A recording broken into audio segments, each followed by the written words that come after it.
ఈశ్వరుని బుద్ధిని ప్రేరేపించమని అడుగుతాం. బుద్ధిని ప్రేరేపించడం అంటే బుద్ధి ప్రవృత్తి నివృత్తులను చక్కగా చేయాలి.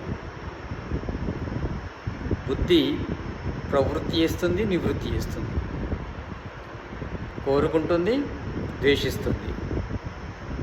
ఈ కోరుకోవడము, ద్వేషించడము అంటే ప్రవృత్తి నివృత్తి చేయాలి బుద్ధి. అలా చేయలేకపోతే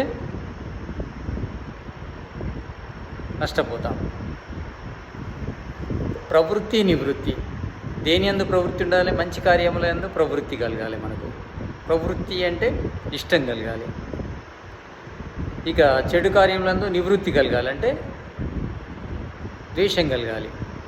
అప్పుడే మనిషి మంచివాడు అవుతాడు, సుఖాన్ని పొందగలడు.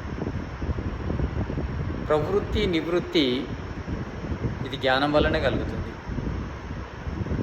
జ్ఞానం ఉంటేనే దేన్ని ప్రవృత్తి చేయాలి, దేన్ని నివృత్తి చేయాలనే ఇది తెలుస్తుంది మనకు. ప్రవృత్తి నివృత్తిని ప్రేరేపించమంటే జ్ఞానాన్ని ప్రేరేపించమని అర్థం. మనిషికి జ్ఞానం తెలియాలి. జ్ఞానము ఏం తెలుపుతుంది? దేన్ని పొందాలి, దేన్ని పొందకూడదు. దేన్ని పొందాలో దాని మీద మనకు ఇష్టం కలగాలి, దేన్ని పొందకూడదో దాని మీద మనకు ద్వేషం కలగాలి. అప్పుడే మనం సుఖాన్ని పొందగలం. ఇది జ్ఞానం వల్లనే సాధ్యమవుతుంది. జ్ఞానం ఉంటేనే ప్రవృత్తి నివృత్తి, ఇష్టము అయిష్టం అనేటి కరెక్ట్గా అమలు చేస్తాము. ఇష్టము అయిష్టము ఇది అందరికి ఒకే విధంగా ఉండదు. కొంతమందికి కొన్ని ఇష్టమైతే కొంతమందికి అయిష్టమవుతాయి, కొంతమందికి అయిష్టమైనవి కొంతమందికి ఇష్టమవుతాయి. కానీ మనం చేయవలసింది ఏంటిది? ఏది ఇష్టపడాలో దాన్ని ఇష్టపడాలి. అంటే మంచి చేసేదాన్ని ఇష్టపడాలి, చెడు చేసేదాన్ని ద్వేషించాలి. అలాంటి బుద్ధి మనకు కావాలి.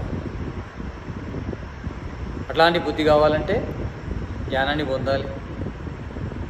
పొందిన జ్ఞానం గుర్తుండాలి, ధర్మస్మృతి. గుర్తున్నదాన్ని మనము అమలు చేయగలగాలి. అలాంటి నిగ్రహణ శక్తి ఉండాలి. అంటే బుద్ధిని ప్రేరేపించమని మనం అడగడం లోపల జ్ఞానాన్ని ఇమ్మని, జ్ఞాపకాన్ని ఇమ్మని, నిగ్రహాన్ని ఇమ్మని అర్థం. అప్పుడే చెడు కార్యముల నుండి వేరే మంచి కార్యములు చేయగలం.